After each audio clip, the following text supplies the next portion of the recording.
Le soir tombait sur les environs d'Avignon, apportant une fraîcheur dense et humide, présage de la fin du mois d'août. Le ciel, naguère baigné de l'or fugitif du soleil couchant, s'inclinait lentement vers une profonde obscurité violette et noire, tel un manteau colossal étendu sur la terre.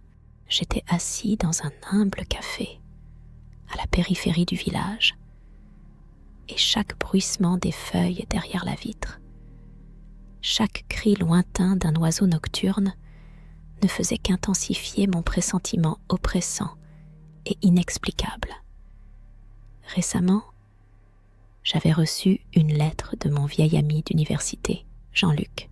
C'était un anthropologue, un homme dont la passion pour les croyances populaires et les légendes oubliées flirta avec l'obsession. Jean-Luc vivait dans une petite maison isolée, nichée au bord de la forêt de Sherwood, un lieu entouré d'une multitude de rumeurs sinistres et terrifiantes. Durant les derniers mois, il m'avait écrit régulièrement, absorbé par l'idée de percer le mystère qui, croyait-il, se cachait quelque part, parmi les arbres anciens et silencieux. Six dernières lettres devenaient de plus en plus inquiétantes, remplies de phrases fragmentées et effrayantes. Des ombres qui murmurent, des yeux qui voient à travers les arbres, et un vide qui aspire dans son abîme. Il faisait état d'une série de disparitions inexplicables qui, selon lui, se produisaient dans cette région depuis des décennies, voire des siècles. Les gens qui s'égaraient une fois dans les profondeurs de la forêt de Sherwood s'évanouissaient tout simplement. Nulle trace de lutte, aucun objet abandonné, pas le moindre indice qui aurait pu éclaircir leur sort. Les habitants des environs, gens simples et superstitieux, aimaient se relater de vieilles légendes. Ils parlaient d'esprits forestiers mystérieux, tapis au plus profond des bois, de démons perfides gardant les sentiers et de malédictions enveloppant ces lieux. Mais Jean-Luc, homme pragmatique, cherchait une explication rationnelle à tout. Il rassemblait méthodiquement des documents historiques, s'entretenant avec soin avec les anciens, tentant de trouver une quelconque logique, un fait scientifique capable d'éclairer ce sombre mystère ancien. Lors de ses explorations dans les recoins les plus inaccessibles de la forêt, Jean-Luc affirmait avoir entendu quelque chose d'étrange, de presque hypnotique, un murmure discret, envoûtant. Ce murmure semblait venir de partout et de nulle part à la fois. Il captivait tout en éveillant une peur primale, profonde. J'ai passé nerveusement la main sur la surface lisse de la table. Jean-Luc devait me retrouver ce matin pour partager ses dernières découvertes, mais il n'est jamais venu. Sa maison n'était qu'un petit trajet, à une demi-heure d'ici. J'ai décidé de m'y rendre moi-même, même si une sueur froide et collante perlait déjà sur mon dos. La route menant à sa demeure isolée n'était qu'un sentier étroit et sinueux, presque entièrement dissimulé dans une épaisse et impénétrable forêt. Plus je m'enfonçais dans le sous-bois, plus la lumière du jour s'estompait. À travers les denses et ramassées cimes des arbres, ne filtraient que quelques rares et fantomatiques rayons, éclairant à peine le chemin. L'air ici était différent, lourd, humide, imprégné de l'odeur des feuilles mortes, de la terre mouillée, et de quelque chose d'encore plus insaisissable qui me glaçait le sang et dressait les poils sur ma nuque. Lorsque je suis finalement arrivée à la masure délabrée de Jean-Luc, un silence oppressant, presque palpable, m'a enveloppée.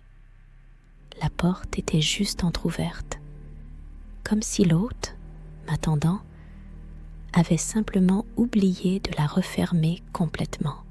J'y suis entrée avec prudence. La maison était plongée dans une profonde pénombre, alors même qu'à l'extérieur, la journée battait son plein. Le désordre créatif régnait en maître partout. Des piles de livres anciens s'élevaient, des papiers manuscrits et de vieilles cartes jonchaient la table. Pourtant, quelque chose troublait indiciblement. Aucune trace de lutte, pas le moindre indice d'effraction. Juste un vide terrifiant et inexplicable. Jean-Luc avait disparu, comme s'il n'avait jamais existé, à l'instar de dizaines d'autres avant lui, comme s'il s'était évaporé dans l'air, sans laisser de traces.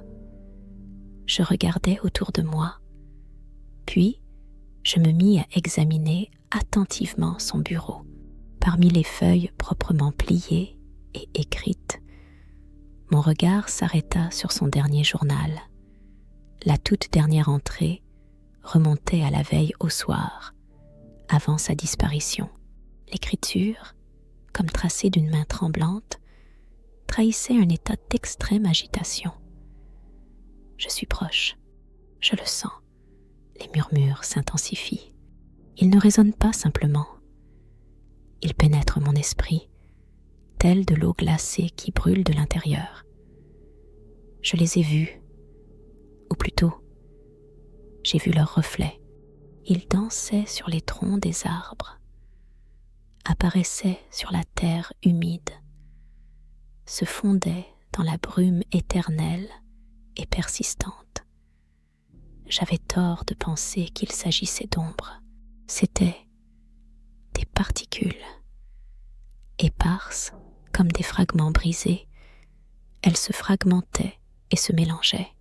Et maintenant, elles cherchent à se rassembler, à travers nous, à travers nos souvenirs les plus intimes.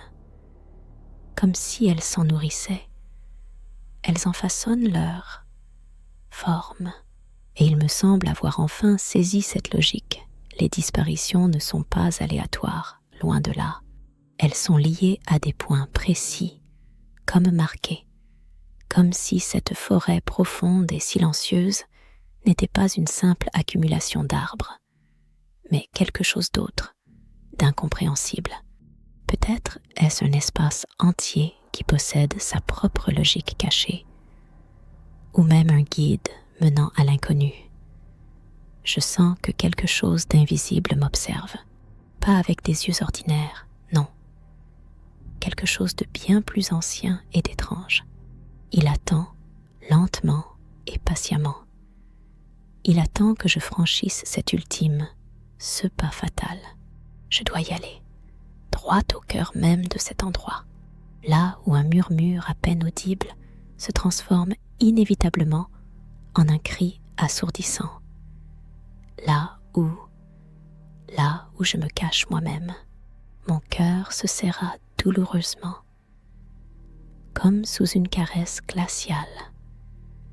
Jean-Luc, mon fidèle ami, toujours réfléchi et sensé, semblait avoir cédé définitivement à une folie inconnue, ou bien, il était tombé sur quelque chose qui dépassait irrémédiablement notre conception habituelle et rationnelle du monde. Je pris avec précaution son journal, dont les lignes nerveuses remplissaient les pages, et m'avançai résolument dehors. Je sentais que je devais parcourir le même chemin que lui, s'enfoncer au cœur de la forêt sinistre.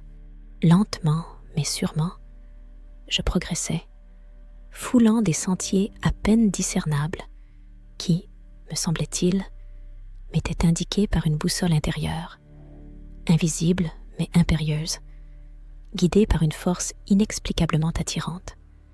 La forêt s'épaississait, devenant toujours plus ancienne et étrange. Des arbres immenses, dont les troncs, drapés de mousse veloutée, et de lichens cendrés, ressemblait au visage ridé de gardiens séculaires, portait l'empreinte des siècles passés.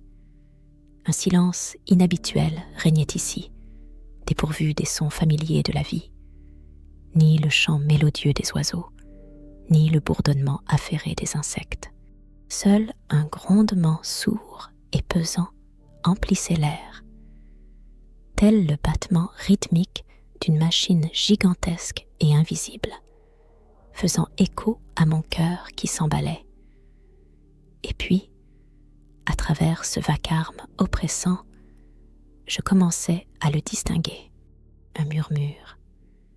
Au début, il était si ténu, comme un simple murmure du vent dans le feuillage dense, mais à chaque pas que je faisais, il prenait de l'ampleur, devenait plus sonore et plus insistant, acquérant des nuances nouvelles et inquiétantes.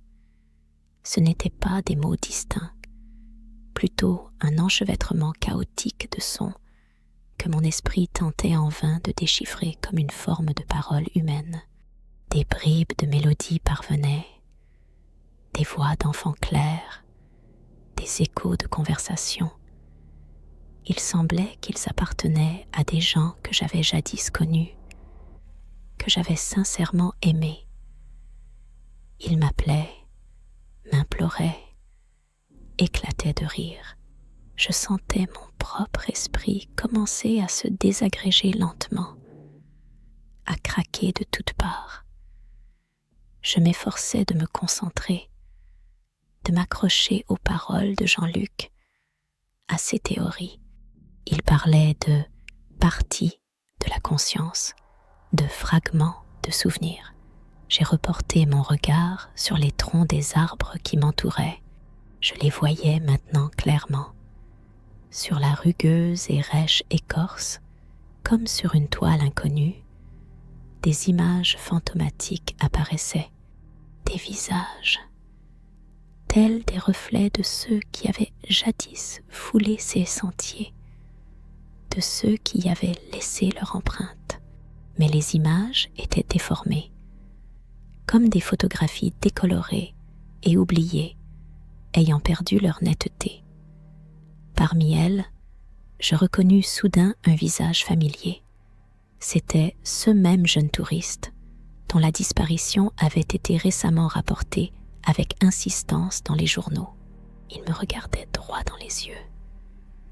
Son regard, émergeant à travers la texture grossière de l'écorce, semblait chargé d'un cri silencieux et désespéré.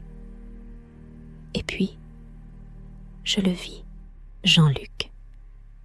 Il se tenait au milieu d'une petite clairière, enveloppé d'un brouillard dense, d'une épaisseur anormale, comme s'il refusait de se dissiper. Ce n'était plus le Jean-Luc que je connaissais. Son corps irradiait une pâleur maladive, presque une transparence totale. Et le plus étrange, c'est qu'il ne touchait pas terre.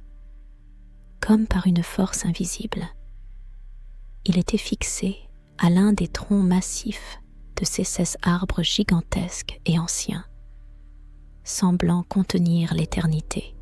Ses bras étaient écartés sur les côtés, comme s'il cherchait à étreindre quelque chose d'invisible, d'insaisissable.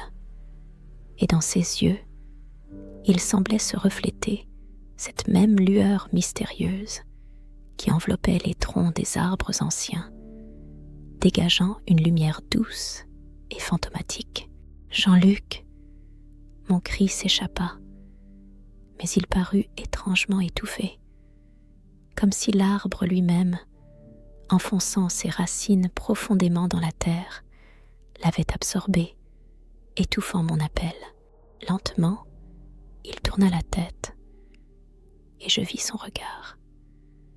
Ses yeux étaient vides, mais dans ce vide scintillaient des ombres spectrales, ombres des jours passés, ombres d'autres destins, d'autres vies.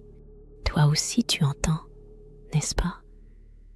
murmura-t-il, et sa voix était si faible qu'elle parvenait à peine à mes oreilles, rappelant le bruissement des feuilles.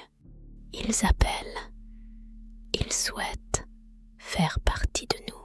Ce n'est pas juste une forêt, mon ami, c'est un réseau, et nous ne sommes que ces nœuds. Ils se nourrissent de nos souvenirs, de nos peurs, de nos désirs les plus profonds pour se construire, pour créer leur propre existence.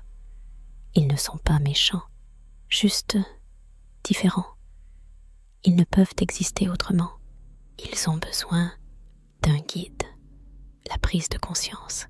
Je m'approchai avec précaution, sentant chaque parcelle de mon être crier désespérément face à la menace imminente. Le murmure, à peine audible un instant auparavant, résonnait désormais à mes oreilles comme un glas funèbre, annonçant l'inévitable. Il m'enveloppait, s'infiltrant sous ma peau, et un frisson parcourut mon corps. Mais comment, soufflai-je, ma voix à peine plus qu'un murmure. Ils ont trouvé un moyen, répondit Jean-Luc, son regard, comme s'il n'étudiait pas moi, mais quelque chose de caché à l'intérieur, glissant sur mon visage.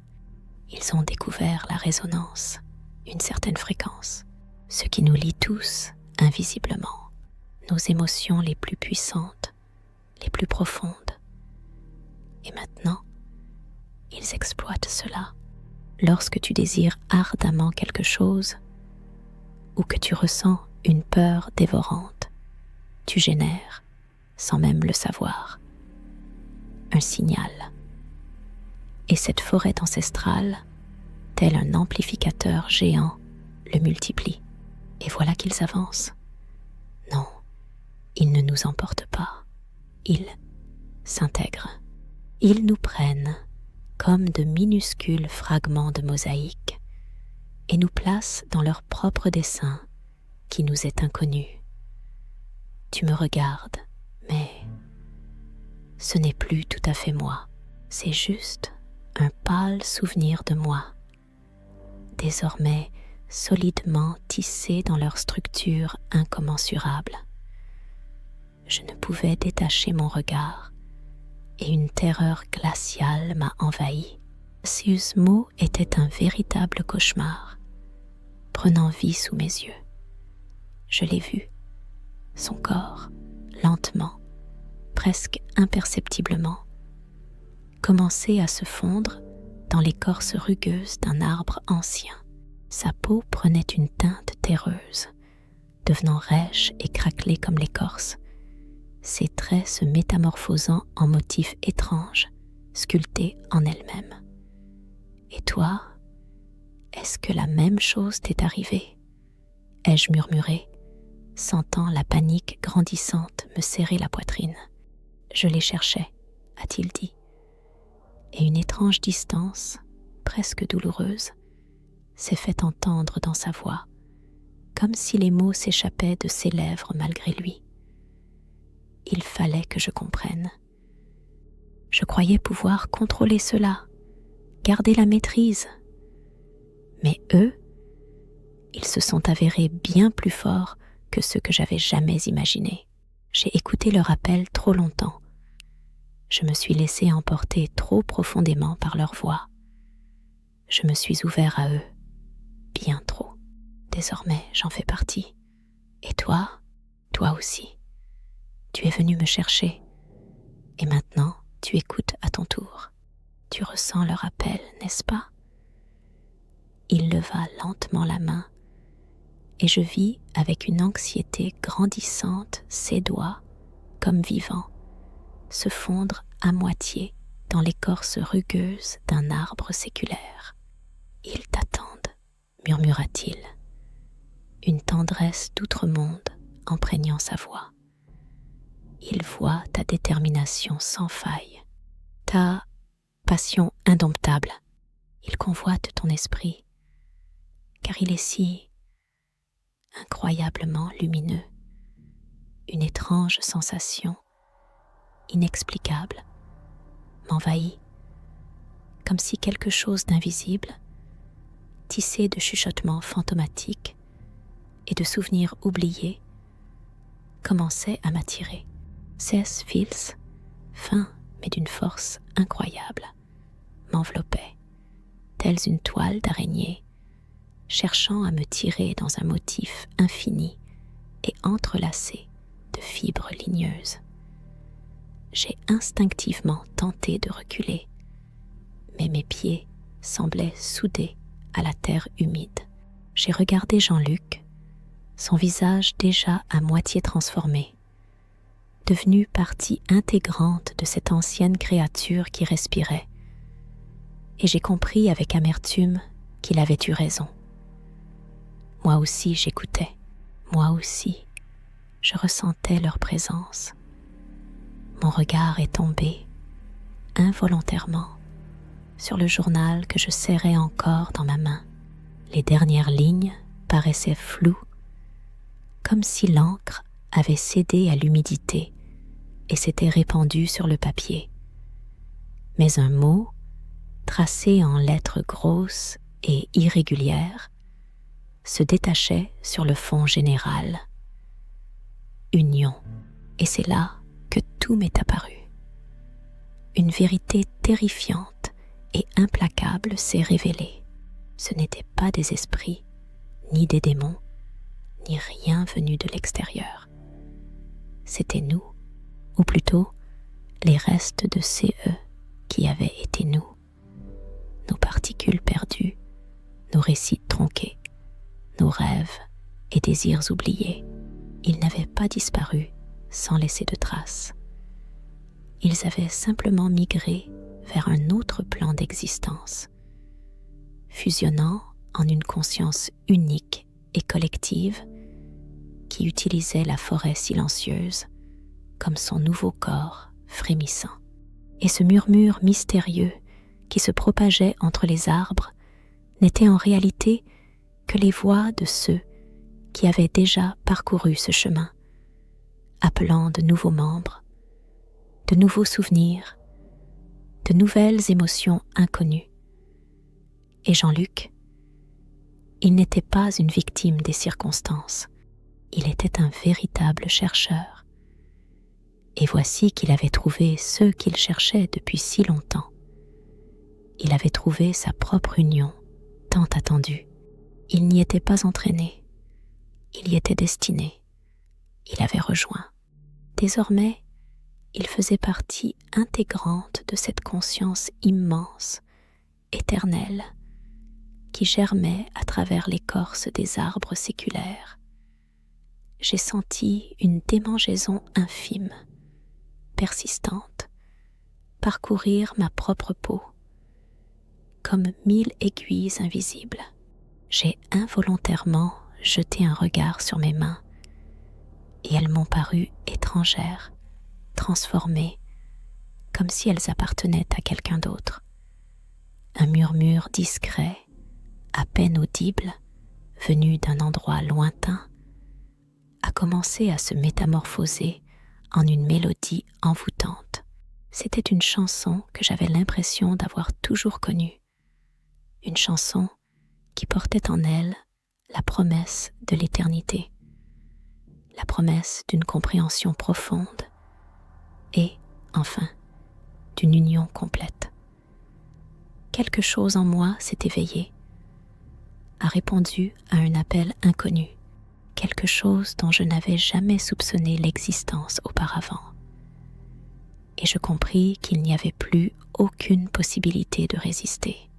Ma volonté était trop fragile, mon désir trop dévorant et ma peur trop paralysante. La dernière chose qui s'imprima dans mes yeux mourants fut le visage de Jean-Luc. Il n'appartenait déjà plus à un homme, se fondant complètement dans le bois ancestral. Mais sur ce visage, dénué de traits, recouvert d'écorce, je distinguais ce que j'aurais pu prendre pour un sourire. Le sourire de celui qui a accepté, celui qui a enfin trouvé sa vraie place. La forêt autour de moi semblait s'animer. se mettant à pulser à l'unisson d'une force inconnue. Les murmures, à peine perceptibles à la limite de l'audition, se transformèrent en un bourdonnement doux et enveloppant, comme si la nature elle-même chantait une berceuse. En cet instant, je sentis ma propre conscience, telle une minuscule goutte d'encre, se dissoudre lentement dans l'océan infini de l'existence, devenant une partie intégrante de quelque chose d'infiniment plus grand, d'éternel. Mon histoire terrestre semblait avoir atteint son terme, mais pour cette forêt ancienne, ce n'était que le tout début